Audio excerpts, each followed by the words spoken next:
Welcome to Season 4 of the Lighting Your Way podcast. This season, we will hear from all types of guests who share their experiences, their insights, and their personal stories. Hi, this is Betty Long. In this episode, I chat with Julie Chandler, owner of London Town Tours in London, England, whom I met during my volunteer stint at the Florence Nightingale Museum. Among other things, you'll hear how her Nightingale-specific walking tour was created, how she has partnered with the Nightingale Museum to enhance visitors' knowledge of Florence Nightingale, and she explains just what the Great Stink was. Hope you enjoy it. Julie Chandler, welcome to the podcast. Thank you so much for inviting me to take part, Betty. It's an absolute pleasure. Yeah, it's great to hear your voice again. And you and I met when I was in London volunteering at the Florence Nightingale Museum back in September. So we're recording this in November. And you and I connected through the museum because you are a tour guide, walking tour guide in London. Yes. With your own company, London Town Tours. How did that start? You haven't always been a tour guide, I suspect. No, not at all. I had a corporate career for 29 years. I worked for a bank. And I always knew the day would come when they would get rid of me. You know, because big organizations, they have reorganizations every now and again, and, you know, they make people redundant. And I loved my time working for the bank. I worked for 29 years, loved all the different jobs that I did there, learned a lot, made some great friends, but always knew that one day they would probably get rid of me before I got rid of them. And I started to think, you know, when that day comes, what am I going to do? Okay. And I decided that when that day came, I would do something completely different. So while I was still working full time for this bank, I trained initially as a City of Westminster tour guide and really loved it. Did it kind of a little bit as a hobby. Really loved it so much that I then did another training course, City of London tour guide. Okay. And I did that while I was still working full time. And then lo and behold, I was right. They had a reorganization and I was made redundant. And I was quite happy, actually. My boss, when my boss broke the news to me, I think he thought I was going to cry because, you know, he had a big box of tissues on the desk.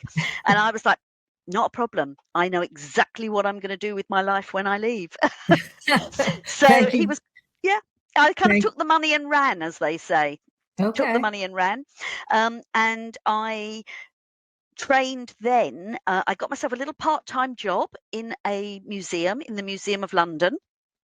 And while I was working in the Museum of London part-time, I did the sort of, I'm going to say the degree of tour guiding in this country, which is the Blue Badge tourist guiding course. Okay. And I did that because it's an incredibly intensive course. And I did that while I was working part-time in the museum. And, you know, what kind of led me to tour guiding was I thought, well, you know, when I do get made redundant, what am I going to do? What would I like to do? And I kind of sat down and brainstormed with myself at one point. And I thought, well, you know, I love history. I love London. Absolutely love London. Can't imagine living anywhere else in the world. And I enjoy walking. And I kind of thought, well, what can you do with that? And the answer basically was tour guide. And that's what steered me towards the tour guiding. So I did the Blue Badge course 2012, 2 years of what I'm going to call hard slog, really hard work. And came out the other side. And now I am a self-employed full-time tour guide. So, Julie, what does the Blue Badge designation mean? Is it kind of a certified, like you know the history? Yeah, You're not making it up?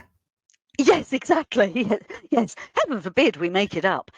No, although there is a saying, of course, you never let the truth get in the way of a good story. But the Blue Blue Badge is essentially, it's a very intensive training course, and I don't even know how many Blue Badge guides there are across the country.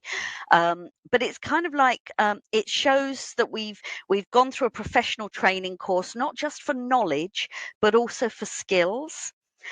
Because knowing the knowledge to be able to talk about something is only half the job. Being able to present yourself, being able to put things in language that people will understand, Mhm. being able to safely get a group of 25 across a road. This is all part of the skills you need to learn, because Right. it's no good getting people killed while they're on your walking tour. That's very Bad, bad for business. bad for business, right? Yeah. So, the Blue Badge essentially is this training course, and we had lectures 2 evenings a week. Mhm. So 2 evenings a week lectures, and every Saturday was what we call practical, where we're out on the streets or we're visiting different places to learn about them. And then as part of the training course, you take 10 exams. 10 exams, 3 of which were written papers and 7 which are practical exams. So to qualify, you have to give a tour in such places as Westminster Abbey, St Paul's Cathedral, Tower of London, British Museum, National Gallery, all these places, to qualify and show that you're of the right standard to actually wear the Blue Badge. So Okay. it is like taking a degree course, and it shows that we are trained, qualified, capable, knowledgeable. It's not a license, because in this country, tour guiding is not a regulated industry. Okay.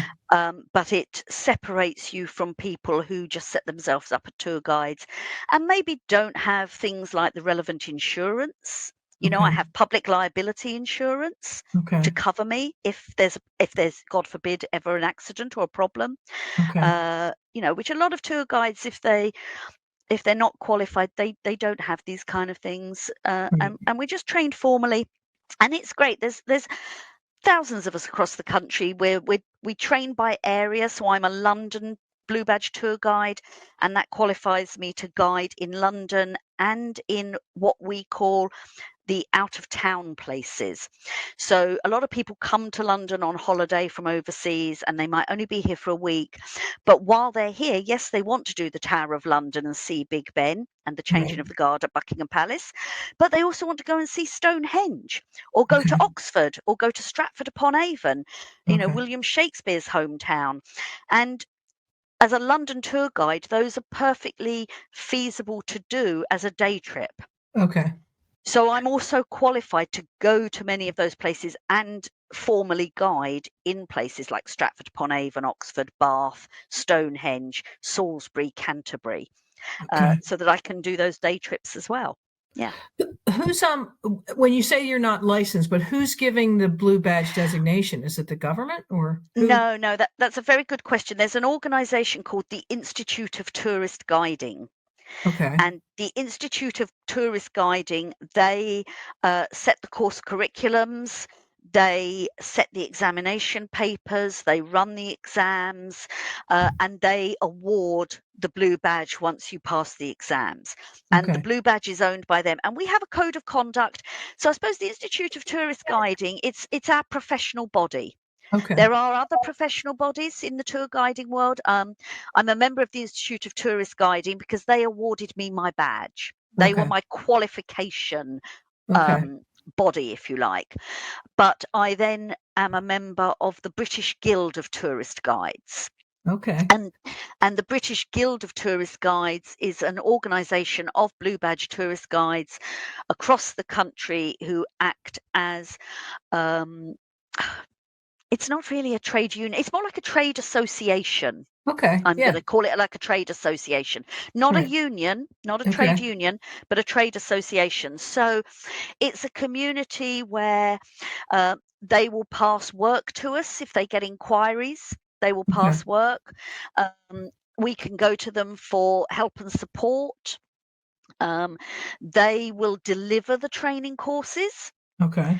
So they'll deliver the training courses on behalf of the Institute of Tourist Guiding, and you become like a family. So if I get a job that I I get asked to do a particular job, and maybe it's outside of my area. Right. You know, Betty, when you came over, perhaps if you wanted to go up to Scotland, I'm not qualified to guide in Scotland.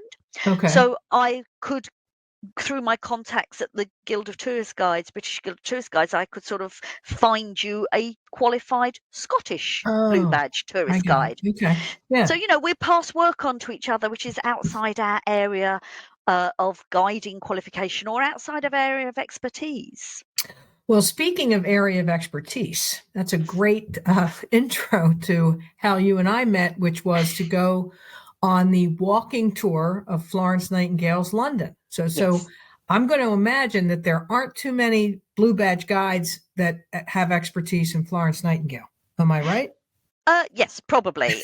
There will be, yes, there will be a few who perhaps specialize in medical tours. Okay. And I know, you see, blue badge tour guides come from all sorts of backgrounds.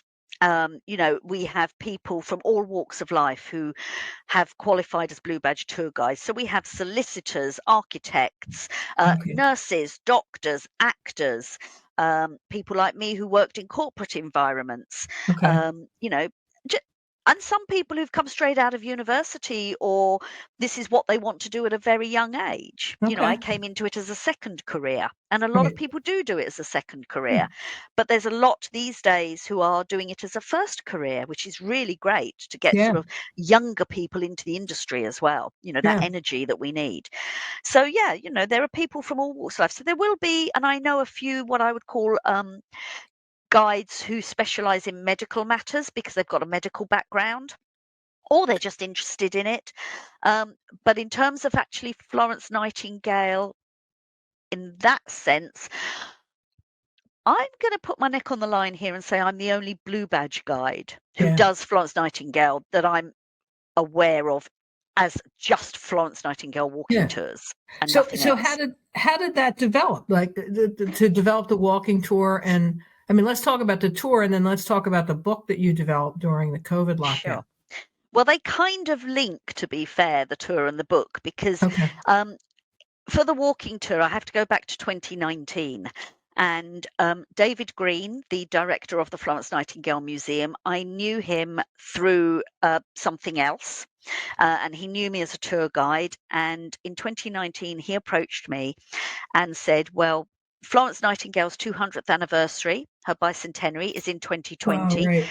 Do Okay. you think you could create a walking tour in London on Florence Nightingale for her bicentenary in 2020? Oh. And I've got to be honest, I said no. I said, no, I don't think so, Dave. I don't think there'll be enough things, enough places, enough stops that are close enough together.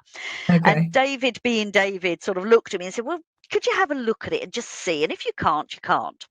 Okay. Um, and at that point, I knew Florence Nightingale as the lady with the lamp from the Crimean War, which is how most people know her. Right. Right. Didn't really know much else, to be perfectly honest. And I Okay. started having a look and delving into her life. And actually, I could find a lot of connections in London to do with Florence Nightingale. And I was able to pull a walking tour together. So we created this walking tour, or rather, I created this walking tour, and we were going to run it throughout 2020 for the bicentenary as part of the museum's program. Okay. And certainly in October 2020, there was supposed to be an international nurses conference in London. Oh. And we were going to run 4 walking tours a day, so Oh. that the 4,000 nurses who were coming here from Oh. all over the globe, if they Oh. wanted to come on a walking tour, they were going to be able to do so. And I kind of realized that, you know, this was going to really take off. 2020 was going to be a huge year for Florence. So I thought, well, I can't do all these walking tours by myself. I just can't do it. So I pulled in another tour guide, a friend of mine, who I knew was interested in Florence Nightingale. She's not a blue badge guide, but my colleague Debbie Pearson, she's not a blue badge, but she is a City of Westminster and a City of London tour guide. Okay. And I pulled her in and said, you know, do you fancy doing these with me? Because I think it's going to be too much for one person. And she was like, yeah, great. She jumped at the chance. Okay. And then, of course, the pandemic hit. I knew And where we this didn't was do any going. of that. We didn't do any of that at all.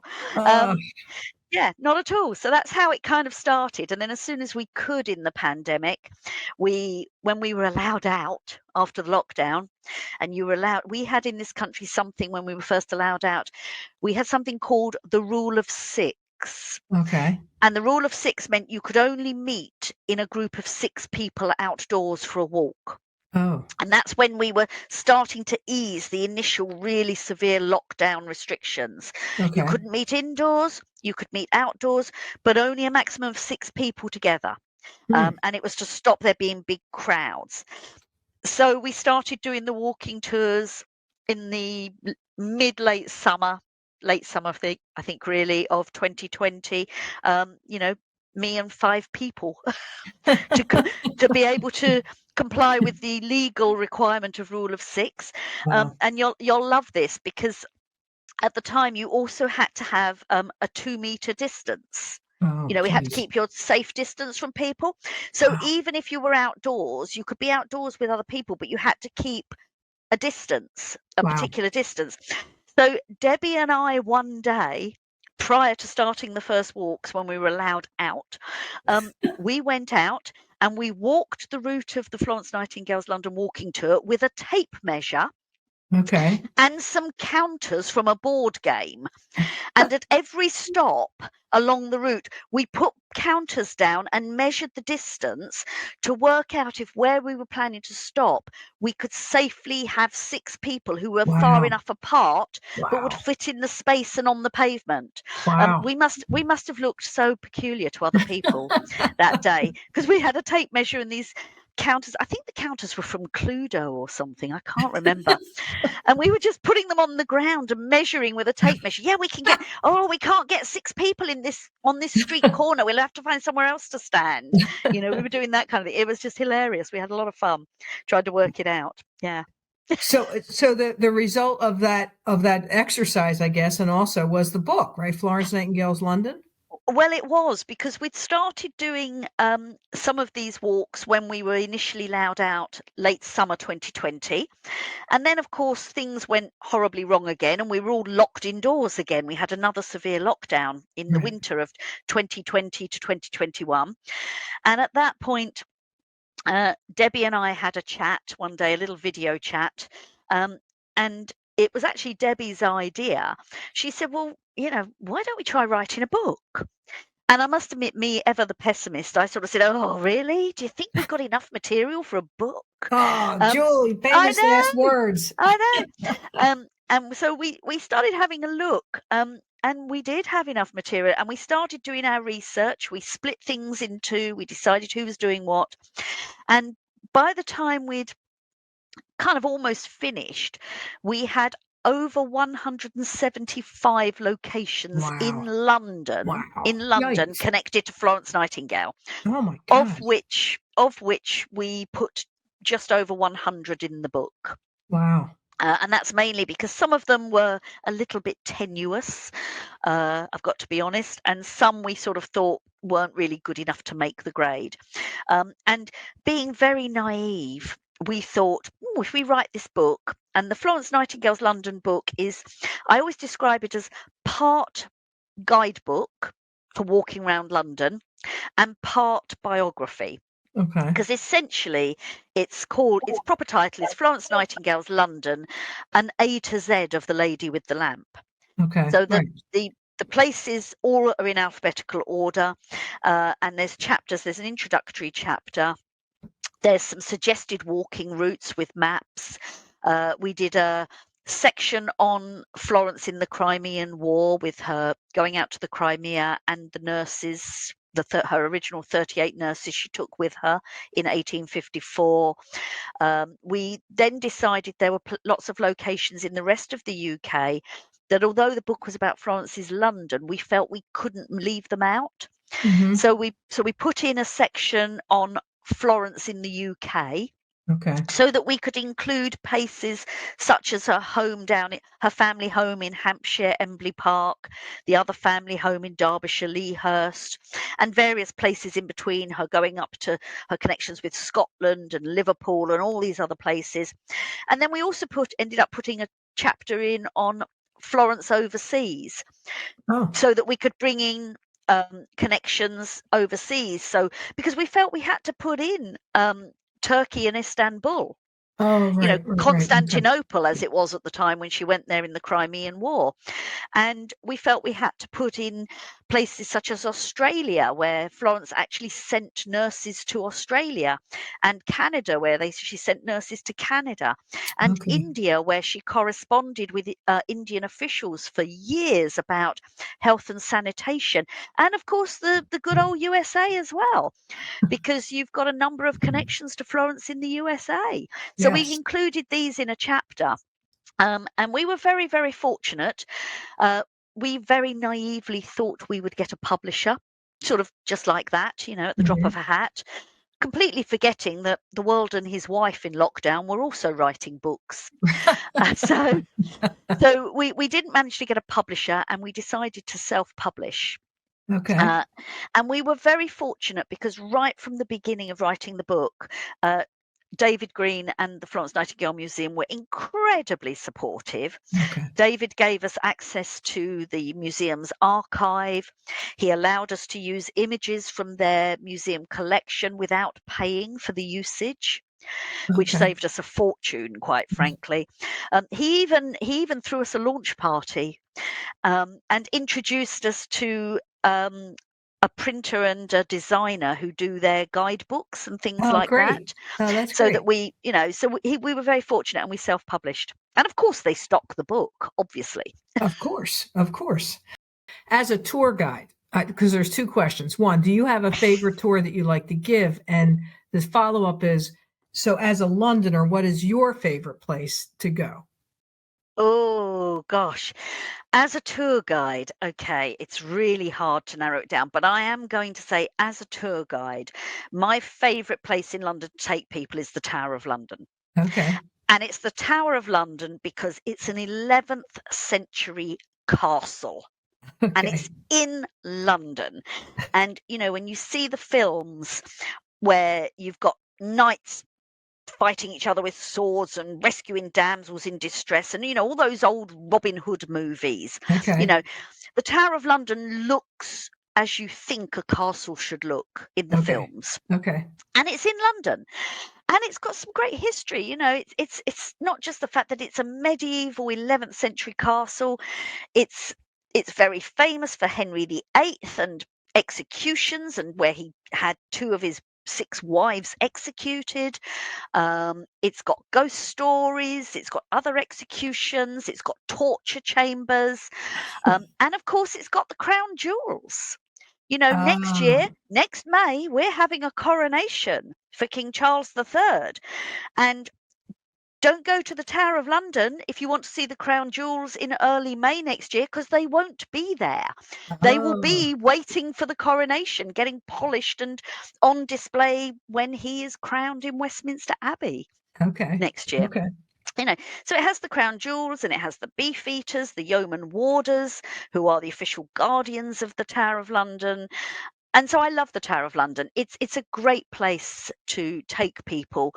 And without wishing to cause offence, Betty, but for you guys, it's much older than your country in that sense. No, It's no. it's much older than I mean, I know America has always been there, so apologies to indigenous populations, but in terms of the United States of America, Right. it's much older. And Uh-huh. people do, they just go, wow, you know, they do. Yeah, And it's great. significantly older than our Yeah, country. exactly, Significantly. exactly. So I love the Tower of London. I love taking people there. It's a great place to take them. It's a lot of fun. It's a fun place to guide as well. It really is. Um, so that's kind of my favorite tourist place, I suppose, where I would take tourists to. Your second question, my own personal favorite place, is much, much harder. Oh, Much, much harder for me to answer. Um, and I suppose, oh, what would I pick? I think for me personally, I would pick a river cruise down the Thames to Greenwich, oh, okay. which is a fabulous thing to do. If you come to London, you walk around and it's very walkable. You ride the red buses, our famous red buses. You might take the underground somewhere, the oldest underground railway in the world, because we did underground railway first before anybody else. And you might ride one of our black taxis, and they're all very historic and iconic. For me, though, no matter what you do, you should get on a boat in Westminster by the Houses of Parliament and Big Ben and do a boat trip down the Thames to the east of London to Greenwich, which has beautiful architecture, a wonderful park, the Royal Observatory, an old tea clipper, a sailing ship from the 1800s, great shops and restaurants. Oh, it's a fabulous place. Okay. And it's just so picturesque seeing, and everybody should see London from the river. Right. Right. Everybody. I don't know. Did you do a river trip when you were Yes, I over? did. I did. Yeah. Absolutely. There were Everybody should some do a river things. trip.